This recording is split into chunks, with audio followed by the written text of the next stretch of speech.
So in our last class we learned about AWT class hierarchy. So if you see the left hand side of your screen, you can see this is the complete AWT class hierarchy which reflects all these classes. We already learned what all these classes are.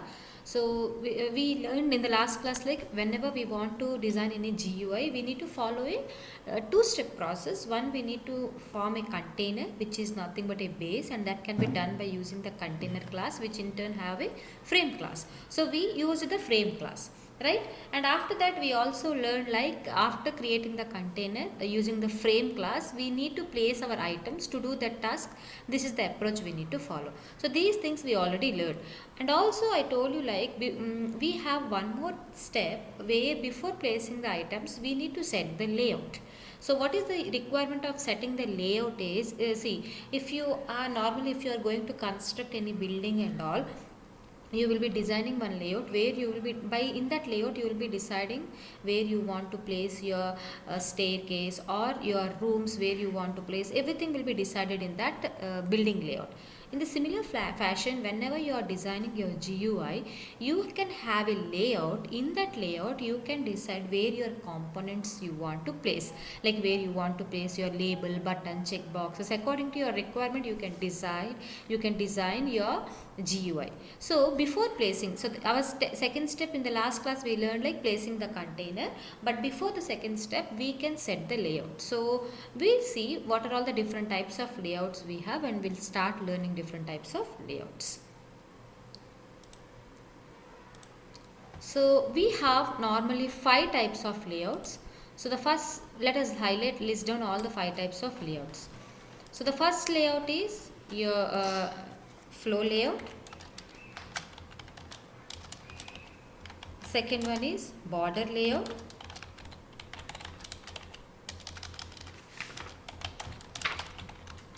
Next one is grid layout.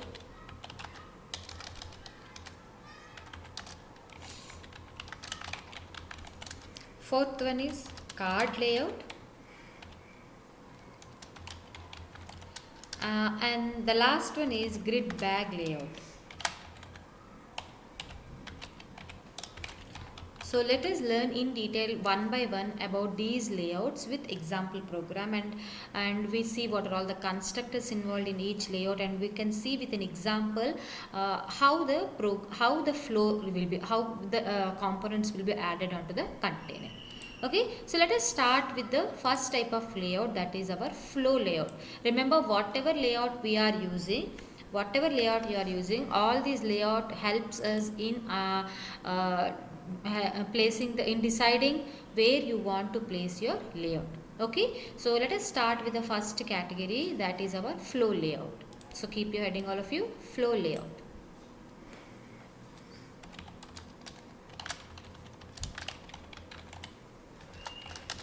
Now whenever you are saying this flow layout, the style of this flow layout will be it will be in the form of left to right. Always the style of flow layout will be in the form of left to right. That means the components will be placed from left to right. Okay.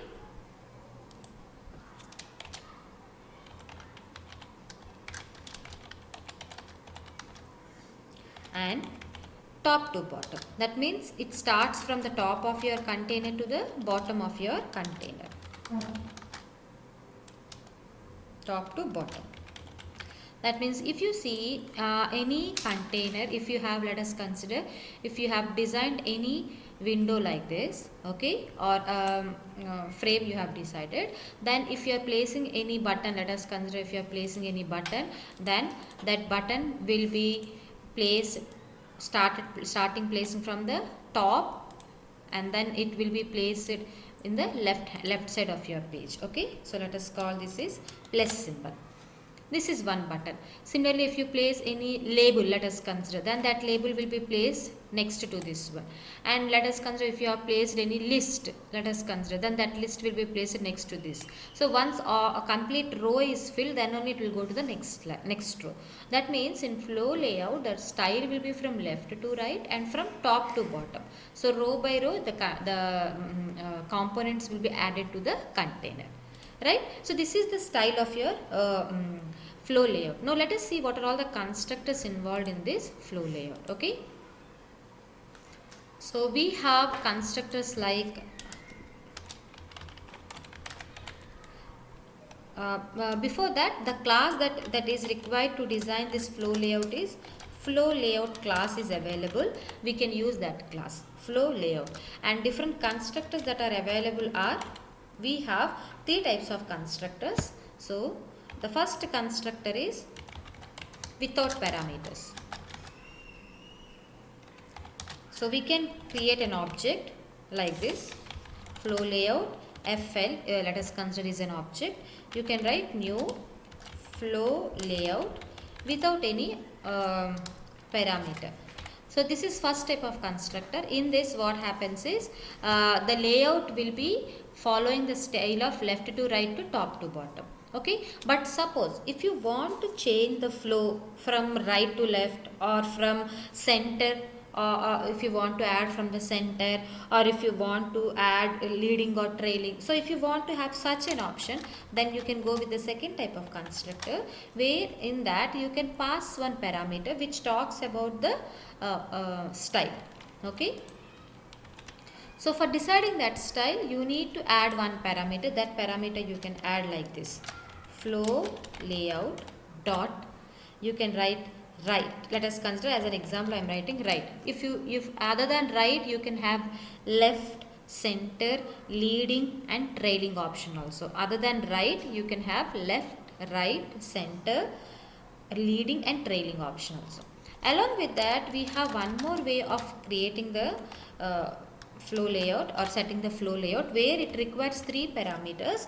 The first parameter is obviously this one, where if you want to change the style, okay, you can change the style, and the next two parameters are used to set the gap between the components. Like normally, if you see the first option, the second option, the gap between the component 1 and component 2 will be like 5. It will be maintaining a space of 5 in these two cases. But if you want to increase, if you want to have space more than 5 or less than 5, then that can be set here as a second parameter. You can write int h gap, which talks about horizontal gap between the components, and we can have one more parameter, that is int v gap, which talks about vertical gap between the parameters. So vertical gap is nothing but row by row. If you are adding the space between the row by row components, horizontal component is nothing but the same row between the components, whatever space you want. So normally it will be by default 5, but if you want to change that one, you can go with the third option. Right. So these are the different constructors that are available to design your flow layout, and normally the style will be from left to right to top to bottom. Okay, all of you. Now what we'll see is, let us see an example how to decide a flow layout using, I'll use the normal flow layout, this first constructor only, and we'll see how we'll try to add some components to the container, and we'll see how they are added. Right. So for that one, what we'll see, this is the example what we have taken in our last class, but whenever we are executing this program, let me show you that output where we have not created any layout in this one. That is what we have done in our last class, isn't it or not? So let me quickly go to that folder. Okay.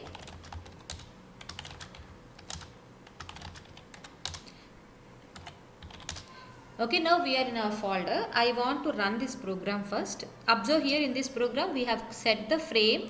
We have created some buttons, right? The 5 buttons I have created, and those buttons are added to that frame. That's it. That is the thing we have done. We have not created any layout. So let us compile this program and check if any errors are there.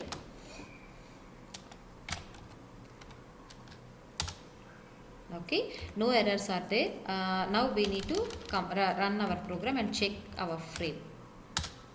Now if you see this frame, the thing is,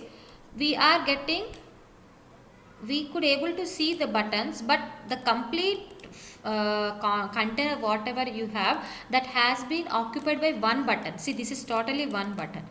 So it is not, we don't want login page or any UGUI to be like this. So what we can do is we can change our layout, where for setting that layout, before adding any buttons to that one, we need to set the layout. So the first step is we need to create the frame. You all know how to create the frame. This we have learned in detail in our last class.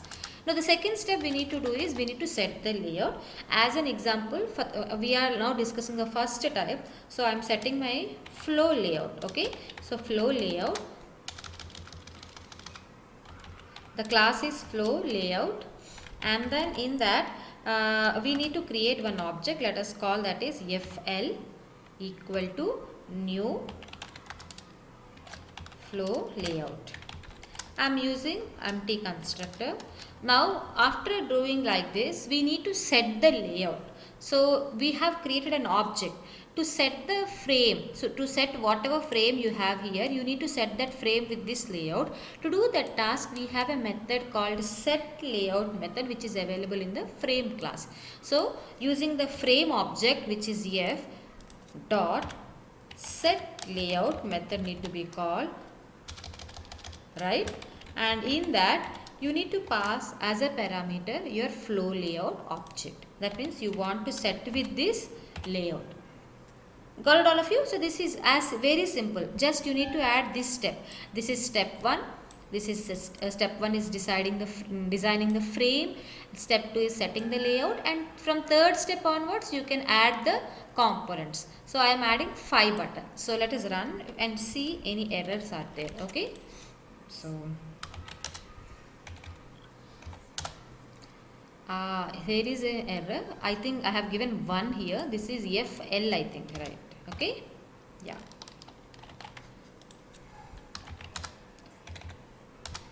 So no errors are there. Now let us check the output. Okay.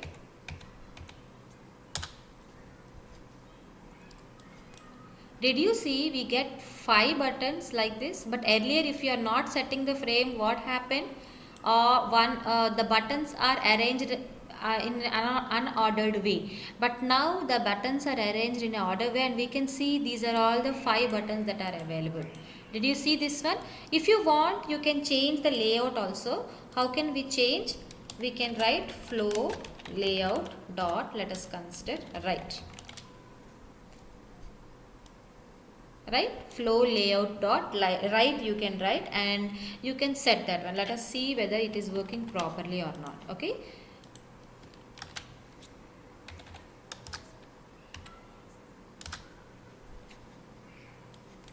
Now can you see all the buttons are shifted to right side? All the buttons are shifted to right side. Did you see? Okay. Now let us try to see the other one, left. That means you need to observe the default one is center. I think the default one is center.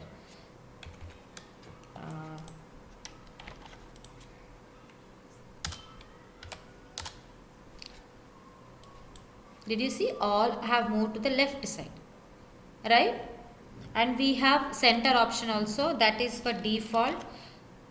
That is the default one. But still, let us see how it is working. Okay.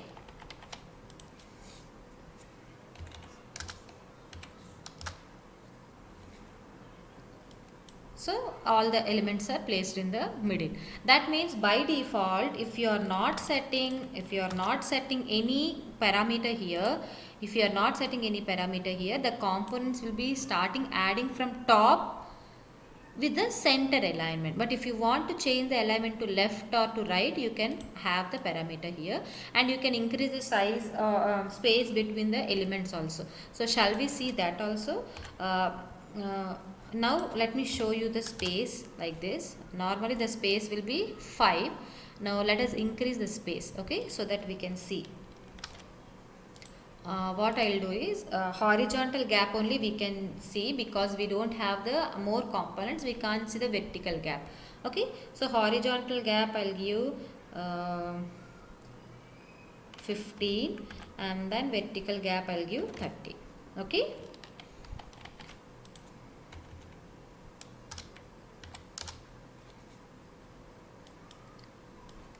Can you see the space is increased between the components? Earlier they are little bit closer than why? Because the space is 5. Now we have increased the space value to 15, so that's why it has been, the space is little bit increased between the components. So this is how we can use 3 different types of constructors. One with no parameters, the other one is with only one parameter, and the third type is with 3 parameters. So this is in detail about your flow layout. You need to remember, all of you, flow layout is always, the style is from left to right only. The default one is center one and top to bottom. Now if you want to change, you can use these 2 types of constructors. I hope you all are clear with this first type of flow layout. In the next lecture, we'll see the second type of layout, that is border layout. Let us all meet in our next lecture.